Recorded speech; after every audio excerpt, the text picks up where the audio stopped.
On va reparler des élections en République démocratique du Congo. Je vous le disais, il est depuis le week-end sous le feu de la rampe.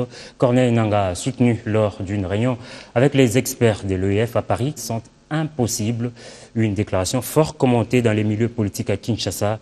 L'opposition parle d'un acte de haute trahison et la majorité juge responsable le propos du président de la CENI. Les réactions des uns et des autres sont contenues dans ces récits.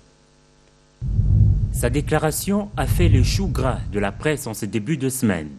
Il n'y aura pas d'élection en 2017, fait savoir le président de la Commission électorale nationale indépendante au siège de l'Organisation internationale de la francophonie OIF à Paris lors d'une réunion de partenaires de la République démocratique du Congo sur l'organisation des élections.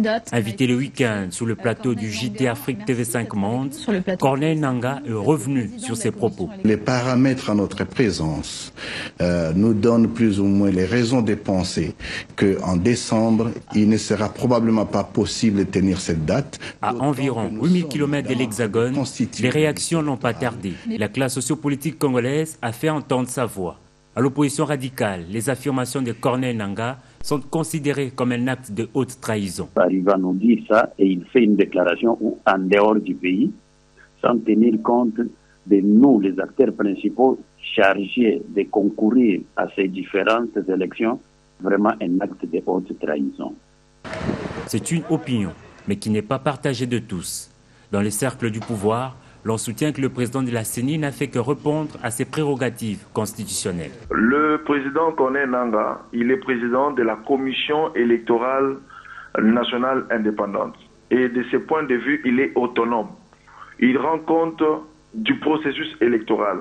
Et c'est le seul technicien habilité constitutionnellement à parler avec les moindres détails des élections. Dans ces tiraillements ininterrompus, la nouvelle société civile congolaise exige la publication d'un calendrier électoral pour des élections à bonne date. Maintenant qu'il nous dit qu'il n'y aura pas d'élections cette année, techniquement, peut-il nous dire à quel moment exact nous aurons ces élections?